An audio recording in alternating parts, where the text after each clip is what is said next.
வணக்கம். இன்னைக்கு வீடியோவில் நாம் டாலி பிரைமில் கம்பெனி எப்படி கிரியேட் பண்ணுறதுன்னு பார்க்கலாம்.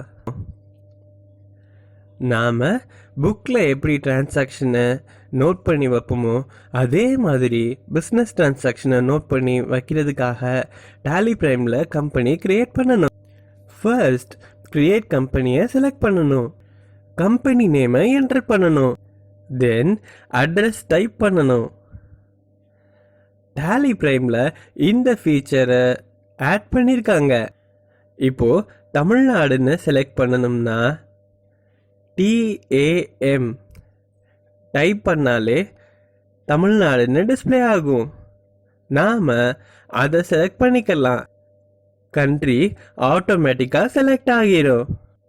அடுத்து பின்கோட், மொபைல் நம்பர், இமெயில் ஐடியை என்டர் பண்ணணும்.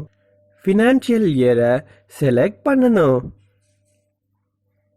எந்த இயரில் இருந்து டாலி புக்கை மெயின்டைன் பண்ணணுமோ அந்த இயரை செலக்ட் பண்ணணும்.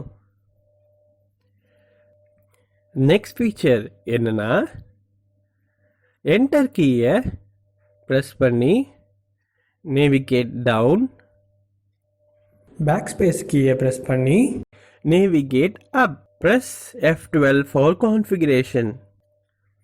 பாஸ்வேர்ட் செட் பண்ணணும்னு நினச்சா யூஸ் யூசர் ஆக்சஸ் கண்ட்ரோலில் எஸ் கொடுக்கணும்.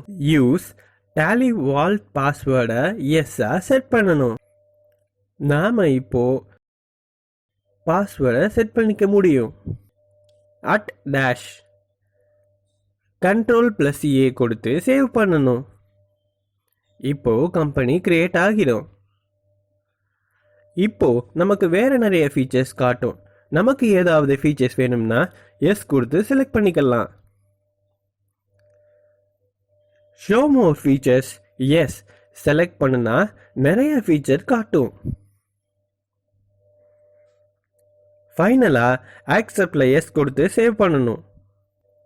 இப்போது இன்னொரு தடவை குவிக்காக ஒரு ரீகேப் பார்ப்போம். கம்பெனியை கிரியேட் பண்ணுறோம். F12 கான்ஃபிகரேஷன் யூஸ் பண்ணி நிறைய டீட்டெயில்ஸ் ஆட் பண்ணுறோம். புக்ஸை மேனேஜ் பண்ணுறதுக்காக நிறைய ஃபீச்சர்ஸை எனேபிள் பண்ணுறோம்.